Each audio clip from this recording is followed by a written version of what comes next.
শুক্রবার দুপুরে আশুলিয়ার গাজীরচট মুন্সিপাড়া এলাকায় ডিশ ব্যবসাকে কেন্দ্র করে অফিস ভাঙচুরের ও মারধরের অভিযোগ সহ ৪ জন আহত হয়েছে বলে জানিয়েছেন ভুক্তভোগী সোহাগ মুন্সি। ভোরের পাতার অনুসন্ধানে জানা যায়, উক্ত এলাকার ডিশ লাইন ব্যবসা আগে বিএনপি নেতাদের দখলে ছিল। পরে ২০১৮ সালে নির্বাচনের পর আওয়ামী লীগ নেতারা লাইনটি দখলে নেয়।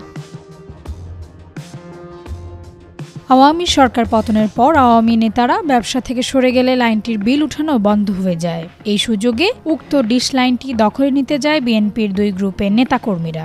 এ সময় বিএনপি নেতা সোহাগ মুন্সি বলেন, আবুল হোসেন মুন্সি আমার ব্যবসা বাণিজ্য এবং লুটপাট করার জন্য তারা পাইতারা করতেছে এবং সন্ত্রাসী বাহিনী নিয়ে আমার উপর হামলা চালাচ্ছে। পিস্তল দেখায়, আমার ভয় দেখাইছে, সে অফিস ভাঙচুর করছে এবং আমার ছেলেপেলের মারধর করছে। হ্যাঁ, আমি আইনগত ব্যবস্থা নিয়েছি। আমি ক্যান্টনমেন্টও সেনাবাহিনীকে জানাইছি, বিজিবিকে জানাইছি এবং থানায় আমি অভিযোগ করেছি। এ বিষয়ে এলাকাবাসী বলেছেন, এই ডিশ লাইন ব্যবসা নিয়ে যে কোনো সময় ঘটতে পারে রক্তক্ষয়ী সংঘর্ষ।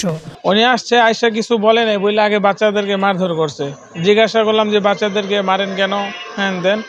উনি চাঁদা চায়, উনি ওকে চাঁদা দিতে হবে। ২-২.৫ লক্ষ টাকা ওনাকে চাঁদা দেওয়া লাগবে। প্রত্যেক মাসে ২ লক্ষ টাকার মতো চাঁদা লাগবে। এখানে ব্যবসা করতে হলে চাঁদা দিয়ে ব্যবসা করতে হবে ওনাকে। উনি আওয়ামী লীগ করতো আর কি, তো এখন উনি বিএনপি করে। ব্যবসা বাণিজ্যের কারণে, যে এখানে ব্যবসা বাণিজ্য করলে এখানে চাঁদা দিয়ে ব্যবসা বাণিজ্য করতে হবে আর কি।